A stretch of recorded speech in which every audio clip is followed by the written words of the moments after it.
So I bought some new underwear.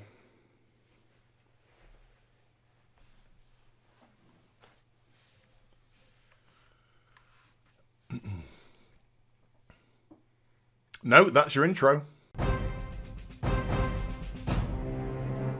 Hi everybody, it's Az here from HeelvsBabyface. I am allowed surreal introductions if I want them. How y'all doing today? So today's video is going to start off about Fortnite and how much money it earns. But it's going to very quickly turn into something else which I think will become quite apparent when I show you the next little thing. But I'll keep that the secret for now. So, PC Gamer, Sarah James, article linked in the description box down below. Go check it out, read it in its entirety. Is reporting Fortnite earned a massive $2.4 billion in 2018 alone. PUBG apparently didn't do badly either. But 2.4 billion. Now, I just want to say this before we even go any further. What you have to understand with Fortnite exploded in 2017, towards the back end of 2017. But, and I don't mean this to sound cruel, but Fortnite was a failure when it released. It was releasing only as this single player, sort of like fort construction, zombie horde mode type event, which you still see in the single player element of it, where you can multiplayer with other people, but you get what I'm talking about. And that was actually meant to be the game. It was initially going to come out free to play, and they announced that it would be free to play, and then they backtracked and said that, you know, you're going to have to buy these founders packs or whatever, and it wouldn't be free to play, so you had to purchase it if you wanted to play it. And it appeared that it wasn't doing well at all. You know, when you flip-flop on your payment model, it kind of cheeses some people off. But they had to think of something quickly to salvage their title. Otherwise, it would have just gone down in flames. End of Fortnite, goodbye, we're all moving on to the next thing. But they realised, they had a look, and they saw the popularity of PUBG. And they said, do we reckon we'll be able to fashion Fortnite into some sort of battle royale game?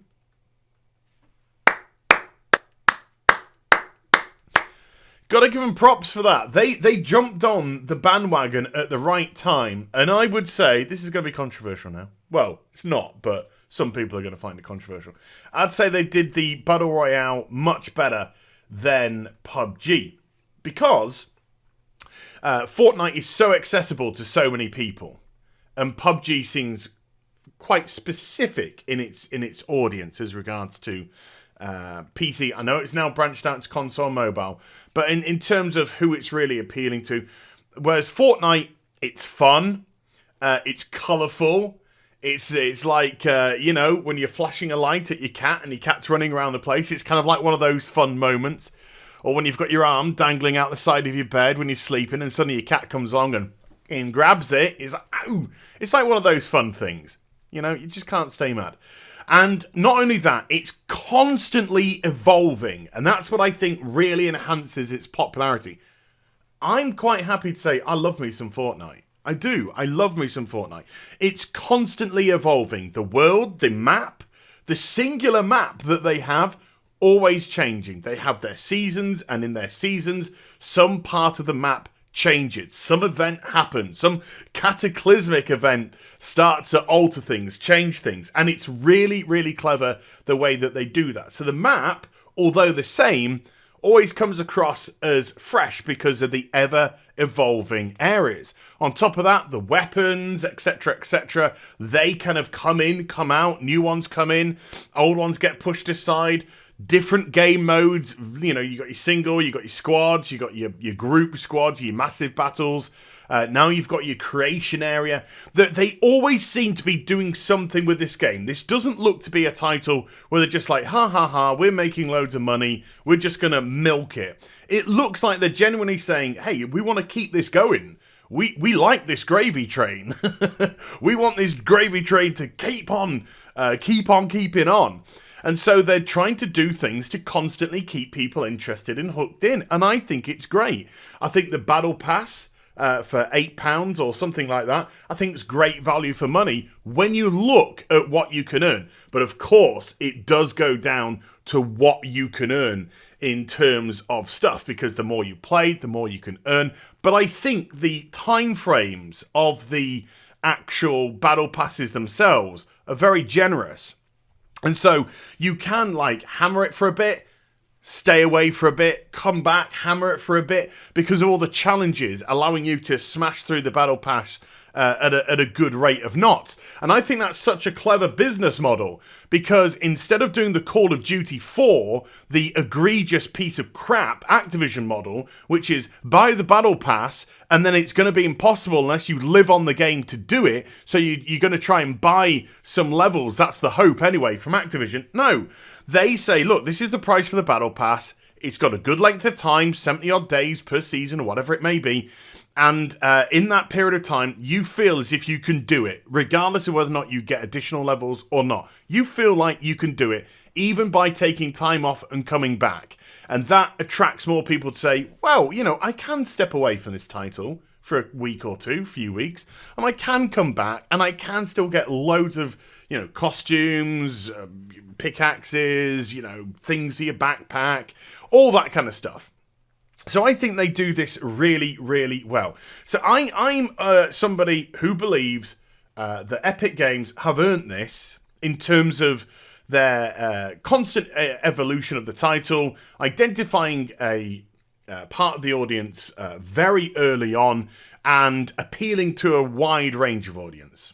What I will say, though, is because of how much fun I have in Fortnite, I decided recently to purchase the game itself, which is still behind the paywall. And when I did that and I saw the llama loot boxes, then I thought to myself, oh. And suddenly you have this Battle Royale mode, the free-to-play area, which I think is really well monetized. And then you have the paid section, where you actually have to buy the game, and that is terribly monetized with its loot box system.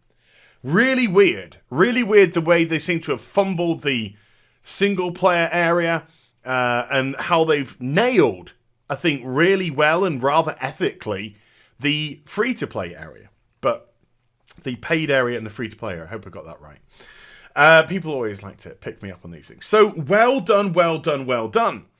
But I don't go too much into this article. I just wanted to say this and then go to some other data, which is going to be the next part of the vid. So go check out this article by Sarah James and read it in its entirety. I want to look at the data that it comes from. Let me just scooch this up here. This is really interesting because this tells us what Blizzard Entertainment are really interested in. Just look. This is the free-to-play market and forecast by region. And obviously, the forecast is the 2019, because we're only on January 17th. 17th of January. So all the 2019 stuff is forecast, but the 2017, 2018 stuff isn't. Look at the mobile market in Asia. Massive. And this is why Diablo Immortal, of course, has been created. And they tried to go out on BlizzCon, of course, and give their spiel to their PC audience. Didn't go down well one bit. And then we saw in the press conference afterwards, Alan Adam came out and said, no, this is targeted for the East. And the reason why it's targeted to the East and China is because this mobile system is already set in place.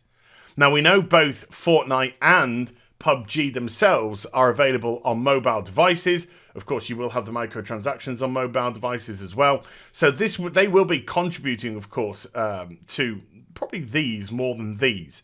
Because I think there's some issues with those games over in the East at the moment. But certainly in these areas, God bless you, Europe. Look at you, resisting like a trooper. But you see the mobile, the free-to-play, PC, and then the free-to-play console, and then the blue, which is social. I'm not exactly sure what that is about, but never mind.